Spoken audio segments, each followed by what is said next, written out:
This is Agriculture Today, and I'm Shelby Varner with the K-State Radio Network. The show begins with K-State grain economist Dan O'Brien with the weekly grain market update. He discusses weather and crop conditions' impact on the market and what he expects in the upcoming WASDE report from the USDA. Continuing the show is K-State Associate in the Department of Agricultural Economics, Antonina Broyaka. She provides an update on the Black Sea region. A recent Russian attack has created more difficulties for Ukraine. Chip Redmond, K-State meteorologist, finishes this week's programs with a hopeful weather update. Kansas has seen drought monitor improvements and can expect a shift in the weather pattern. That and more is coming up ahead on Agriculture Today.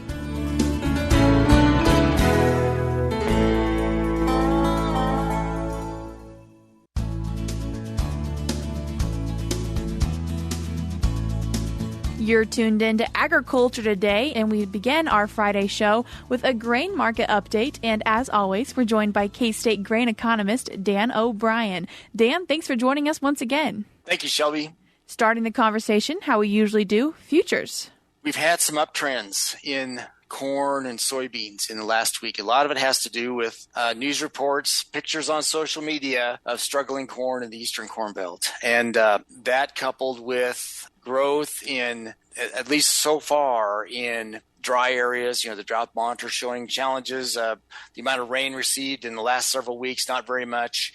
I don't know if that will hold going into the future. And I think Chip Redmond out of our shop and K-State can speak a lot better to that than I can. But at least to this point, we've seen futures prices turn positively. For instance, on old crop, our current old crop from last year, July closed yesterday at $6.10 for corn. For D's corn, $5.33. That July contract had been as low as $5.50, but about 2 or 3 weeks ago. So in essence, about 60 cents higher. And for us, that's a weather issue. Again, we have other things doing okay. Exports doing a little bit better. Ethanol use, et cetera. Livestock feeding doing what it's doing, but a lot of that's weather concerns. And and you sure do see it also on the new crop D bids. We had been below $5, $4.90, $4.85. I think we got down to at one time, and now we're trading at $5.33. Maybe if we have time at the end, especially with the WASDE report coming on in just a few minutes, if we have a little time to talk about where markets could go, that would be great for the rest of the summer. You look at soybeans.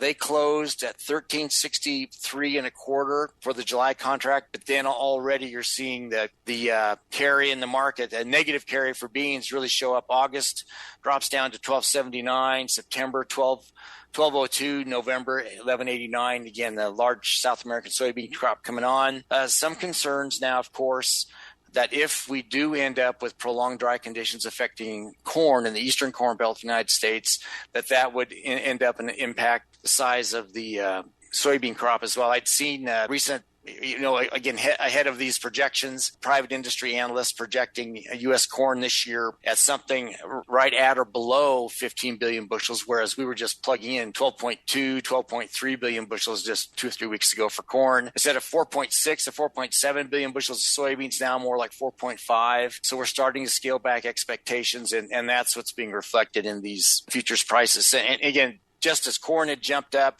soybeans had dropped July had dropped about $12.75 in the last 2 or 3 weeks, now up to $13.63, so 90 cents higher. So very thought-provoking. I should add, since we're looking at futures for wheat's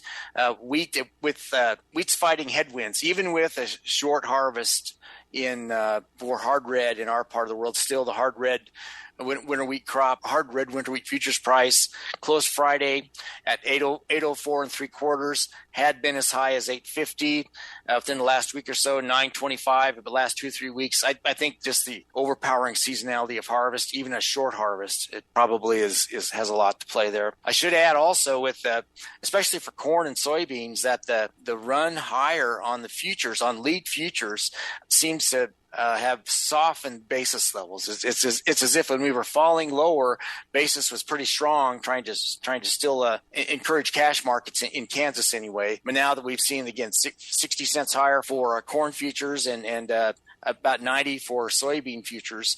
At least for corn, the basis it's still very good. It's still $1.05 over at the top bid in the Garden City area.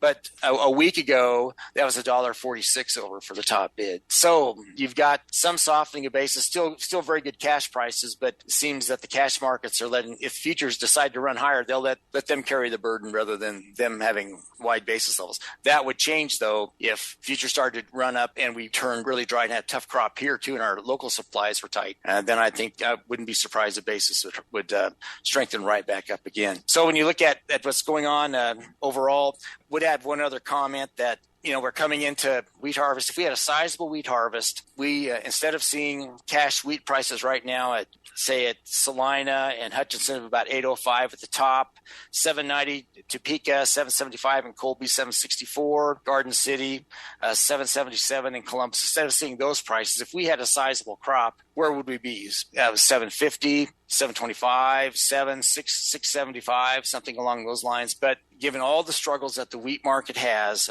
we're still seeing at least some decency of bids relative to cost of production, higher cost production now in the wheat market. And for what does get harvested, we should have at least some decent selling prices. Dan, it sounds like a lot of factors going into what the grain markets are doing right now. And something you mentioned to me before we got started was the dry conditions in the Eastern Corn Belt, which you mentioned, having an effect on things. For us in Western Corn Belt, we're thinking when it's last summer when it was dry here, we're saying, hey, look over here. We've got problems. But they look out their window, figuratively speaking, in Chicago and say, well, it looks pretty good around here. But I'm not just trying to make light of that, but something in the Eastern Corn Belt with dryness in Iowa, Illinois, Indiana, the 3 I states, southern Minnesota, other eastern areas, there is enough concern about dryness and lack of vigor in establishing those crops that it's got the market's attention. I, again, have seen private analysts projecting rather than 181.5 bushels per acre, which the USDA projected for corn yields, which we may still see the USDA stay with now. We'll see what they do in just a little bit in their projection for the 23 crop. But I've seen projections closer to 177, 178. Again, a kind of a softening of those expectations and a similar lowering of expectations for soybeans down closer to 49.5 to 50 bushels rather than 52. So right now it's a struggle of trying to figure out reasonable expectations in terms of what's going forward. And although our hard numbers are very difficult to come by right now, the one thing that is a solid fact is that there's now a threat for this summer that's being registered in traders' minds and in the Eastern and Central Corn Belt. And with that, it's has positively supported corn and soybean prices. And thinking about where the markets could go, you've mentioned it a couple times. The WASDE report comes out today. And so what are you hoping to see or expect to see in that report? Starting with the poll numbers, what the estimates of traders, of industry traders are averaging, what's their range is probably the first thing to look at. And you've got both old crop numbers and new crop numbers. Probably for old crop, our biggest focus right now is on wheat, what the USDA will say for that. And the wheat estimate for ending stocks for the 22-23 marketing year, about 606 million bushels. That's the traders' guesstimate. That'd be up from 598, just marginally higher from where we were. And within that, we're still struggling to figure out harvested acres versus yield. In our neck of the woods, I don't know what we're going to have up in the northern states for spring wheat. It seems that there are questions there to be dealt with as well. So you've got that situation. It does look like the trade expects for old crop corn, whereas that number was 1.417 billion bushels in the May report. Here in June, they're expecting that number to increase by about 20 or 30. I think across the board, the softness of U.S. wheat exports is likely to hurt the demand side as USDA ratchets back its expectations of use just to be in line with current realities. And with that, that's going to tend to, again, increase ending stocks, the supply-demand balances and give us a little bit softer of a fundamental reason to bid prices up. Still, the new crop numbers, I don't know. I don't want to say that they're irrelevant. They're certainly important to look at. But if they're still plugging in the USDA's figure of 181.5 bushels per acre for corn, and really the market's thinking more 177, 178, at least at this time, then the USDA's projections for the new crop of about 2.2 billion bushels, that they seem to be higher maybe than the market is thinking we might end up with. But the USDA probably going to stay with the 181.5 and until we get evidence to the contrary, and they have to back off of that because of production problems, if that comes about, that we'll probably still see those high ending stocks figures for the USDA, and there'll be somewhat of a drag on new crop prices as we go forward in coming months until something would change. And we'll link the WASDE, where you can find the WASDE report, in today's show notes on agtoday.net. And as we wrap up this conversation, something you brought up last time was planting and heading and all the statistics of the crops. Yeah, for the wheat crop, for what we have, the ratings look okay. I mean, the ratings in terms of crop progress, a percent headed in Kansas as of June 4th. And now that's about a week old. June 4th, we were 93% headed. The 5-year average is 96. So we're just marginally behind there. And for wheat harvested, Kansas, really nothing stated yet. We'll expect to see that very, very shortly, really, in terms of wheat being harvested. Some farmers listening to us will say, well, my wheat was harvested a while back. I sprayed it out or it was released. That just speaks again to this issue of what our harvested acres are. So I think, Shelby, we'll be looking at the issue of the wheat yield that we have on what is harvested versus, and right along with all the acres that were failed, basically, or were unable to be harvested. And as we wrestle with that, I think we'll be wondering whether we have a 190 to 200 million bushel wheat crop this year in Kansas, or something more, something less. But it doesn't seem like it's a 350 million bushel crop is in the cards. We're just trying to limit the damages in one way of thinking. Dan, I appreciate you coming on and giving us an update on the grain markets. Thank you, Shelby. I really appreciate it. That was K-State grain economist Dan O'Brien. We'll have a link in today's show notes to some of his information that you can find on AgManager.info. We're cutting to a short break now, but we'll be back with more ahead on Agriculture Today.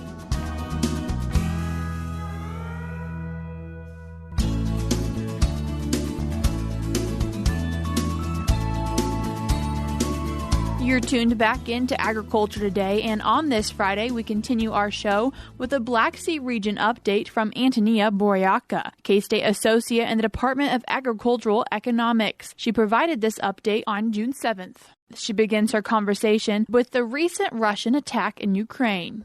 As you probably heard, yesterday Russia committed another act of terrorism against a Ukrainian nation. Russian military exploded dam on a Dnipro River not far from Novokakhovka. We assume that they were afraid of Ukrainian counterattack. As usually, they did this at night when people slept and were not ready for this disaster. Kakhovka hydroelectric power plant is completely destroyed and cannot be renewed. Millions of gallons of water flooded banks of Dnipro River. Up to 80 settlements are in danger of direct flooding. Several thousand of houses are already under the water. The evacuation of civilians is continuing, and we already evacuated several thousands of people. And depending on the level of the water, it would be necessary to evacuate at least 16 up to 40,000 people. Unfortunately, 25,000 people are on occupied site where Russians do not conduct evacuation, and any international organization have no access to that territory. Many home and farm animals drown. There are problems with drinking water, electricity, and gas. Water washes away the fertile topsoil layer. Approximately 10,000 hectares of agricultural land on the right bank of the Kherson region are flooded as a result of a Russian terrorist act of Kakhovka hydroelectric power plant. And also several times more on the left bank of the region, which is now under occupation. Flooded territory will become completely unsuitable for agriculture. Irrigation system is destroyed. The disaster will stop the water supply of 31 field irrigation system in Dnipropetrovsk, Kherson, and Zaporizhia region. Before the war in 2021, these systems provided irrigation for 584,000 hectares, from which we harvested about 4 million tons of grain and oil crops, worth about $1.5 billion. The terrorist act at the Kakhovka hydroelectric power plant left without a source of water 94% of irrigation system in Kherson, 74% in Zaporizhia, and 30% in Dnipropetrovsk region. As a result of the destruction of the Kakhovka hydroelectric power plant, losses for the fishing industry from the death of only adult fish can reach 95,000 tons, or about $1 billion.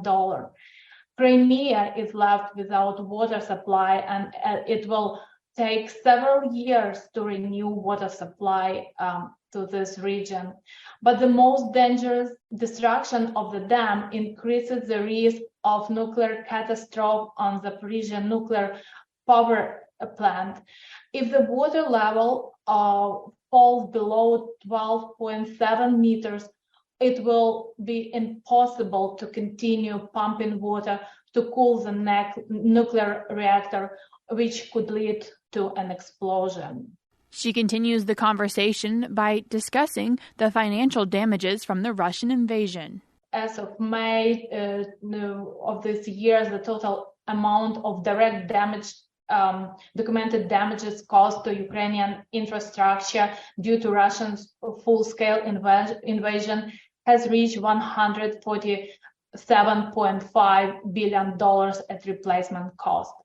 The total damage to the Ukrainian agriculture reached almost $9 billion, or more than 20% of its physical assets. Agricultural damages and losses continued to grow every day, and unfortunately, Ukrainian farmers driving nearly to bankruptcy and substantially depressing this and the next season agricultural output, therefore increasing concern about global food security. Antonina now turns the conversation to talking about Ukrainian exports. Where we are now regarding the export of grain, according to the State Statistics Service of Ukraine, as of May 31st, in this marketing year, Ukraine exported 45.3 million tons of grain and legumes, including 3.4 million tons in May. It should be noted that last year, Ukrainian export amounted 47 million tons by this period of time, including just 1.1 million tons in May. In particular, Ukraine in this current season exported 15.4 million tons of wheat, 2.6 million tons of barley, which is actually twice less than compared to the total in May last year. But if we would compare this May and the May in last year, this May it's much better because we kind of have set some logistic and last year that was no any shipment through Black Sea ports by that time. Regarding corn, we exported this year already 26.8 million ton, including 2.2 million ton in May, which is much better than we did last year, but that is due to huge ending stocks that we have. But if we would compare the dynamic of different crops and like cereals and oil crops and others, we can observe some negative dynamics. So actually, there is a significant decrease in agricultural exports from Ukraine in April and May. This is related to both introduction of ban in the import of agricultural products from Ukraine to some European countries, as well as constant blockade of the grain initiative from Russian side. Only 40 vessels left Ukrainian ports in May, which is twice less than in April and 2.5 times less than in March. She finishes the conversation by talking about the grain initiative and what has left the Ukrainian port. Talking about grain initiative, as of June 6th, 1,106 shipment or 970 vessels of more than 31 million metric tons of grain and other foodstuff have left Ukrainian port. The port Pivdenny, actually, which is the biggest one, almost blocked now. Only 4 vessels left this port since May 1st. There is more than half of the million tons grain is waiting to be shipped to Turkey, Egypt, Bangladesh, China. They already prepared, but Russia is not allowed to leave the port so they say that until the export from Russia of ammonia resumes, there will be restrictions on the registration of vessels bound for the Ukrainian port Pivdenny. And actually, Russia brought this position to attention of Joint Coordination Center of Grain Initiative, and they try to solve this but not happen yet. So as we know, the initiative has been extended on May 18, and that was hard negotiation. And actually, any vessels in the period from May 18 to May 28 left Ukrainian ports. Another ending date of the Black Sea Grain Initiative is 17th of July. That was K-State Associate in the Department of Agricultural Economics, Antonina Broyaka, as she gave us a Black Sea region update. Her full update that she gave can be found on AgManager.info, which we will link in today's show notes, which you can find on agtoday.net. We're cutting to a short break now, but when we come back, we'll be joined by Chip Redmond for a weather update.